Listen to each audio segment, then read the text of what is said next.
Are you tired of creating content that lacks that wow factor? Frustrated because your stories fail to resonate with your audience? Well, my friend, today is your lucky day because we are diving into a storytelling technique that will transform your content game from into mesmerizing. That is retrospective storytelling.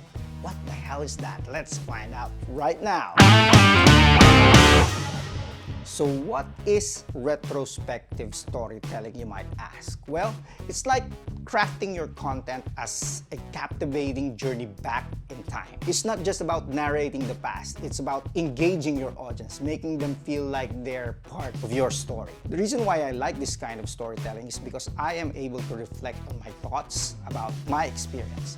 This way, I am not pressured to say all the things I want in front of the camera. Famous travel influencers like Ben TK and Sam Calder uses this powerful storytelling technique to share their experiences. Now, the big question, how do you do retrospective storytelling?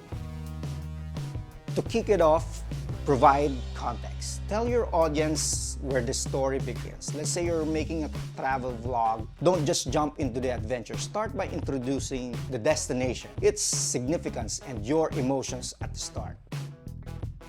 Emotions are the secret sauce. Take your viewers on an emotional roller coaster. Describe how you felt, the thrill, the fear, the joy, or the heartbreak. When I shared the story of my adventure, I highlighted some frustrations and disappointment. Flashbacks are your magic wand. Blend the past experiences into the present. When discussing a lesson learned, cut to scenes or photos from that moment, making the past feel vivid and real. Now, keep them hooked with suspense.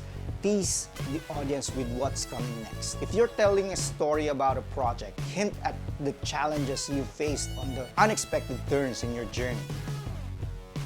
And finally, reflect on the journey and deliver a powerful conclusion. Share how this experience impacted you and what you've learned. It creates a full circle moment that resonates with your audience. So there you have it, guys. Retrospective storytelling isn't just about narration of events. It's about weaving emotions and experiences into a compelling tale that connects with your audience. So thank you for watching, and remember, your story is powerful, so tell it well. And if you like this video, don't forget to give it a thumbs up and subscribe to my channel so we can all learn, create, and share. Check out this next videos and I will see you here. Okay?